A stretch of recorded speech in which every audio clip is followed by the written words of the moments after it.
Hi Spicewood kiddos, it's Miss Rayborn. Today we are going to read a book together called The Big Orange Splot.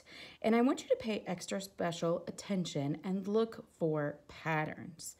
This book was written by Daniel Manis Pinkwater and it was published by Scholastic. So here we go. The Big Orange Splot. Mr. Plumbeam lived on a street where all of the houses were the same. Pardon me. He liked it that way, and so did everyone else on Plumbeam Street. This is a neat street, they would say. And then, one day, look, all of the houses are the same.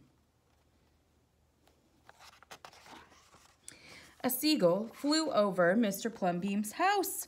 He was carrying a can of bright orange paint, and no one knows why.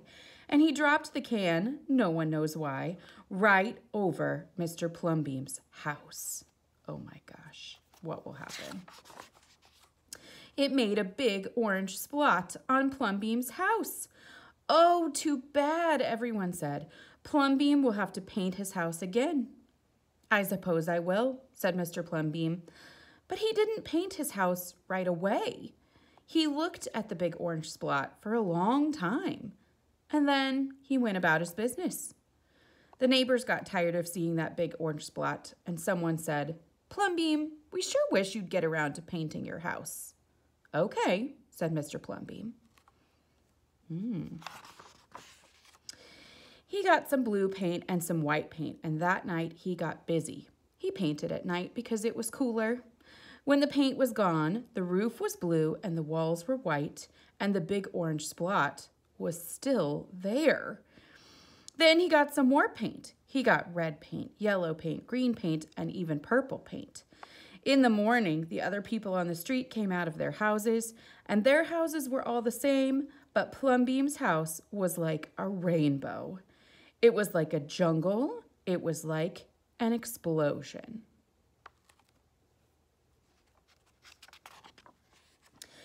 There was the big orange splot, and there were little orange splots, and there were stripes, and pictures of elephants and lions, and pretty girls, and steam shovels.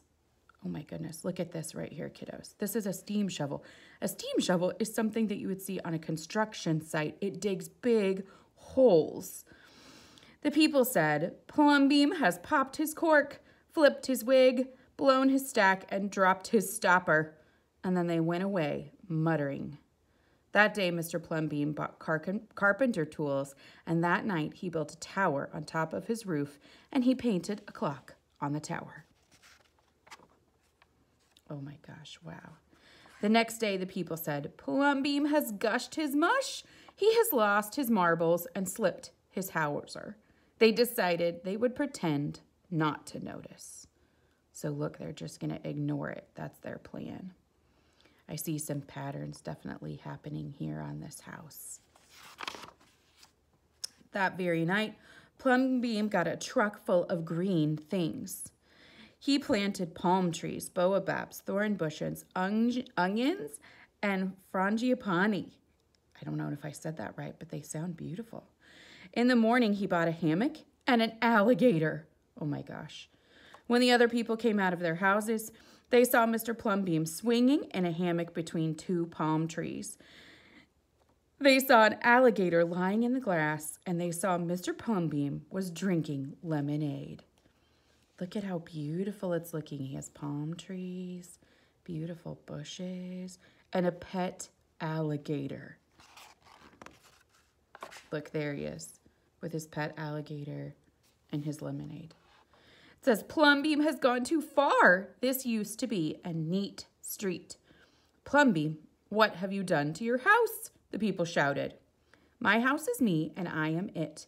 And my house is where I like to be, and it looks like all of my dreams, Mr. Plumbeam said. The people went away. They asked the man who lived next door to Plumbeam to go and have a talk with him. Tell him that we liked it here before he changed his house. Tell him that his house has to be the same as ours so that we can have a neat street. The man went to see Mr. Plumbeam that evening, and they sat under a palm tree drinking lemonade, and they talked all night long. Look how nice that looks. That looks so beautiful. Look, his alligators even has gone to sleep with its little belly up. My dog does that sometimes. Early the next morning, the man went out to get lumber and rope and nails and paint. And when the people came out of their houses, they saw a red and yellow ship right next door to the house of Mr. Plumbeam. Oh my gosh, look at that. That's amazing. "What have you done to your house?" they shouted at the man. "My house is me and I am it, and my house is where I like to be, and it looks like all of my dreams," said the man who had always loved ships. "He's just like Plumbeam," the people said. "He's got bees in his bonnet, bats in his belfry, and nuts in his noodle." Then one by one, they went to see Mr. Plumbeam late at night, and they would sit under the trees, and they would drink lemonade, and they would talk about their dreams. And whenever anyone visited Mr. Plumbeam's house, the very next day, that person would set about changing his house to fit his dreams. Look how happy he looks in his house. He even has an outfit kind of like a naval captain. Wow. So look, right here is the edge of the ship. This house looks like a hot air balloon. This house looks like a temple or a castle. It kind of reminds me of the Taj Mahal, but it's very colorful. Look how many patterns are here in this house, especially with the lines. There are lots of line patterns. It looks like over here there might be something a little bit more, yep, I thought so, like a castle. Wow, look at that house. They even made a moat, which is a water pond around the house to keep people from getting in if you don't want them to, because you have to put your bridge down over it. This one looks kind of like the Parthenon, which is a very famous building in ancient Greece with these beautiful columns that are here. None of these houses look the same, which I think is really awesome. It says, whenever a stranger came to the street of Mr. Plumbeam and his neighbors, the stranger would say, "This is not a neat street." And then all of the people would say, "This is our street, and we are it. And our street is where we like to be. And it looks like all of our dreams." Look at how amazing. So each person has really made their home something that represents them and who they are as a person. Look, there's the very last one. Beautiful. So click on over to the next spot and gather your supplies. And then Miss Rayborn will show you on this next slide over what your assignment is today, inspired by our book, The Big Orange Splot. Bye for now.